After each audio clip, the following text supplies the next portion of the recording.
Good morning. Good morning. Good. Products.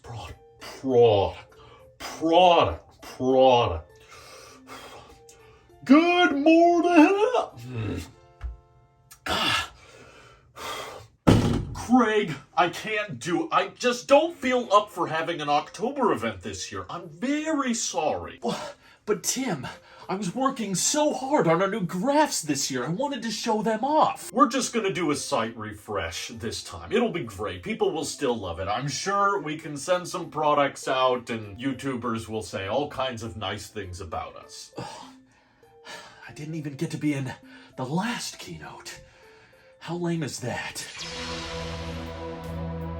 So I'm actually bumping up against some of Mark Gurman's reports, which you'd think after all of my wrong predictions I would have learned something by now, but no, I'm a dropout so I don't have to learn anything. But Gurman is actually saying that Apple is not going to have an October event, or at least it would make sense in his mind. Sometimes reporters get their speculation mixed up with leakers, and it's important to keep in mind, from the Power On newsletter, he's not necessarily saying that a source told him that Apple is not having an October event. He's just saying that because most of what's rumored to launch is all spec boosts and there's not really any new redesigns rumored to launch in October, that's why he thinks Apple might drop all of this via a site refresh. But I think especially post-COVID, Apple has been very happy to have events for very little reason. They will have keynotes where they just launch a new chip and say what old products are getting the new chip and wrap it all up within 45 minutes. So that's why I'm pushing back a little bit, even though I'm saying you should probably trust Mark Gurman. He's been a lot more accurate and a lot more reliable lately, so there's a good chance that we might just get site refreshes next month. But if you're asking what I think, I still think there's a chance we could get an October event, because even if there's no new redesigns or not even that much exciting hardware, Apple knows that purely from a marketing perspective, their products get a lot more eyes and they get a lot more attention whenever they hype it up. Like 2 weeks before with the invites, everyone speculates, what's this gonna be? What are we gonna get at this keynote? And that builds up a lot of anticipation, and then of course the live stream happens, everybody's watching, waiting to see what happens, and even if what you wanted to happen doesn't happen, they still got you to sit through a big boring event filled with spec upgrades. So I still think it's in Apple's best interest to have an event, even if it's not that an exciting one. But maybe you guys are wondering, why is this one not supposed to be so exciting? What's rumored to come out? Well, according to Gurman, at this event, or at this site refresh, it's mostly just slapping the M2 chip in lots of different products. So he's referenced an M2 Mac Mini and potentially an M2 Pro Mac Mini. Maybe that M2 Pro Mac Mini is going to replace the stupid space gray Intel one that's still sitting around on the website. But that makes sense in my opinion. You know, the MacBook Air got a refresh with the redesign and everything, and even the 13-inch MacBook Pro with Touch Bar got an M2 chip, but the Mac Mini is just sitting there with the M1, and I feel like it deserves more love than it's getting right now. The 24-inch iMac can go die, I don't care about that one, but bringing the M2 chip to the Mac Mini before the end of this year seems appropriate. And of course the new iPad Pros, which we've been talking about for many months now, he also seems to think are not worthy of having a full event, because as far as he's concerned, it's basically just an M2 chip in those iPad Pros, not even mini LED coming to the 11-inch model, which is a big bummer. But all else that we've heard about this iPad Pro is just that they want to bring MagSafe support to it in some way, shape, or form. I still don't visualize how that would be useful or effective in any way. I've ranted about it too many times in the past, but basically, I'm not really a big fan of MagSafe on my MacBook Pro, and the idea of putting the little charge puck on the back of the iPad just seems stupid for cases, alignment, and everything. Maybe it'll be more like MagSafe wallet support, where the new iPad Pro will have a more official version of MagSafe that Apple will brand for new accessories. You can attach MagSafe supported docks for, I don't know, mounting this thing on your wall or in your car, or some kind of software exclusive that they can restrict to the iPad Pro line again. But probably the weirdest part about this report is that Gurman has been doubling down a lot on the idea that 14-inch and 16-inch MacBook Pros are going to be dropping before the end of this year, and that they're going to be rocking the M2 Pro and the M2 Max chip. The idea that Apple would release brand new silicon via a site refresh, I have kind of a hard time believing. I mean, Apple did do the A12Z chip for the iPad Pro via site refresh, but that was just a slightly modified version of the A12X chip, whereas I feel like going to the whole M2 Pro Pro and M2 Max levels of upgrades that at least deserve some stage time, right? And maybe if it is a site refresh, it says a lot about how minor of a spec bump it is. Like, maybe Apple doesn't even want to put up the fake vague graphs showing how, hey, M2 Pro is 3% faster than M1 Pro, and maybe it's more prone to thermal throttling, so it's kind of a side grade at best. But I still think even if this was just an event of, hey, we put the M2 in here, hey, we put the M2 in here, that would still be something Apple would want to go on stage and, of course, brag all about the best efficiency and how these are the best iPad Pros we've ever made, especially if there's new MagSafe support of some kind. I feel like that would need to be explained, and probably there'd be a lot lost in translation if they tried to just do a site refresh and said, hey, the iPad has MagSafe now, whatever that means. But a lot of you are likely also wondering, well, but Drew, like, we've been hearing about Mac Pro all year, and there's supposed to be like this upgraded Pro Display XDR. Yeah, a lot of talk about that has gone quiet, and now you don't hear too many analysts or anybody really saying that the Mac Pro is going to be ready by the end of this year. Some people were hoping we would at least get an unveiling for the new Mac Pro in an October event, and then it would ship later next year, but I think Apple knows that would instantly cannibalize a lot of sales of the Mac Studio. If you just openly said there's a way better Mac coming later and you just have to wait 6 months for it, that's not great for business either. You don't want to like reference and confirm to the public that a way better machine is coming out later. You want people buying the Mac Studio now. I wouldn't be surprised if maybe by the end of this year Apple killed off all Intel Macs. Honestly, I'm trying to figure out who the heck is still buying Intel Mac Pros right now. Sales of that Mac Pro have likely flatlined anyway, especially with the Mac Studio being as fast as it is, so Apple could still technically say we completed the transition and now we're only making Macs with Apple Silicon just by discontinuing all the Intel Macs on the website. I think they've honestly launched enough Apple Silicon Macs to have a fairly complete lineup. They've got the Mac Studio, they've got the Mac Mini, even the 24-inch iMac is sitting around there. I don't think you necessarily need the Mac Pro to launch this year in order for Apple to hit their 2-year target of, okay, we're done with Intel now. But my guess is that Apple, because they know they don't want to refresh the Mac Pro annually, the Mac Pro only gets updated sometimes every 4 to 5 years, you probably didn't want to drop the Mac Pro with the dated 5nm architecture when the 3nm architecture is just around the corner. So TSMC says they're going to start production of 3nm chips fairly quickly. So my guess is that Apple decided to postpone the Mac Pro a little bit longer just so that they can actually launch it with the 3nm architecture, which when the Mac Pro drops, I think the 3nm chip will be cutting edge and way faster and more efficient than the 5nm architecture, and that way the Mac Pro will just overall age a lot better. And because the M1 Ultra is out and so many people have bought the Mac Studio, it's not like there's a super vacant spot in the Mac lineup that feels empty if they just push out the Mac Pro a little bit longer. But yeah, John did say at the last spring event that the Mac Pro Apple Silicon version is coming, but that's for another day. Very careful wording they chose. They could have said that's for later this year, but they intentionally didn't. That was smart on them. They knew they could buy themselves a little bit more time. But yeah, essentially, I don't think we're gonna get a new Mac Pro or a new Pro display within the next couple months. I hope I'm wrong. I would love to see it earlier if Apple is ready to show it off, but my guess is they're waiting on the 3nm architecture to be ready before dropping that beast of a Mac. And in the meantime, if we are getting new 14-inch and 16-inch MacBook Pros, probably don't expect anything major. It'll probably have the exact same design, same exact display, same keyboard, same battery, just instead of M1 Pro and M1 Max, it's now M2 Pro and M2 Max. And if the performance of the M2 chip is any indication on how those chips should be, I expect they're probably not going to be that much faster. Likely marginal improvements here and there, but nothing super groundbreaking or anything that's going to blow your mind. Probably even the same port selections too. I would really love it if they could bring HDMI 2.1 to the MacBook Pros. That would be a pretty decent upgrade in my view. Kind of prep the MacBook Pro line for the refreshed Pro Display XDR that hopefully gets promotion, and that way I feel like I'm missing out on something with my M1 Max MacBook Pro, but no one's even said that's a rumor. Everyone's been suspiciously quiet about these new MacBook Pros. I still think it's way too soon. Like, we just got these things less than a year ago, and Apple wants to refresh them this year already? I don't know, but at this point, it's up in the air on whether or not we will get an October event at all. But I want to know your guys' thoughts. Do you think it makes sense to have an event just about chips and silicon upgrades, even if that means no new redesigns and nothing really any that different? Is that event worthy, or are you guys in favor of site refreshes? Of course, no matter what happens, I'll be covering all of it here on this channel, so stay tuned for that. This is your Alp Sheep here, and I'll see you all in the next one.